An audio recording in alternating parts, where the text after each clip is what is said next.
নমস্কার বন্ধুরা। এখন পাকিস্তানে 804 নাম্বার নিয়ে পাকিস্তানের আর্মি আর পাকিস্তানের সরকার সবাই খুবই আতঙ্কে রয়েছে। সম্প্রতি পাকিস্তান থেকে একটা খবর সামনে এসেছে।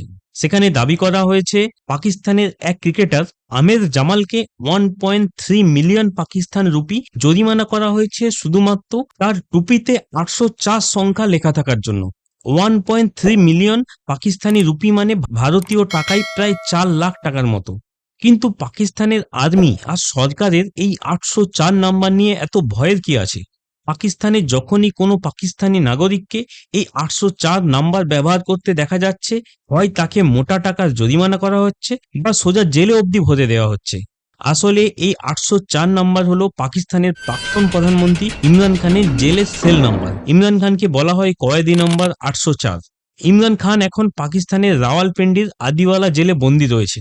প্রধানমন্ত্রী থাকাকালীন দুর্নীতির অভিযোগ তুলে ইমরান খানের সরকার ফেলে দেওয়া হয়েছিল। তারপর তাকে জেলে বন্দী করা হয়। 2023 সালে পাকিস্তানের সুপ্রিম কোর্ট ইমরান খানকে 14 বছরের জন্য জেলে পাঠিয়েছে।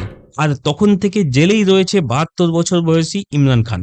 দেশ বিদেশের বিভিন্ন মাধ্যম থেকে বারবার ইমরান খানের মুক্তির দাবি উঠেছে, কিন্তু পাকিস্তান সেনা আর বর্তমান সরকার সেই সব দাবিকে বিভিন্ন উপায়ে দমন করে আসছে।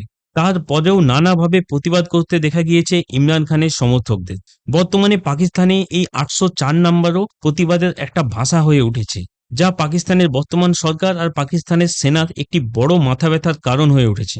তবে এই প্রতিবাদ এটাই প্রমাণ করে বর্তমানেও পাকিস্তানে ইমরান খানের জনপ্রিয়তা তো কমেইনি, উল্টে বহু গুণ বেড়ে গিয়েছে।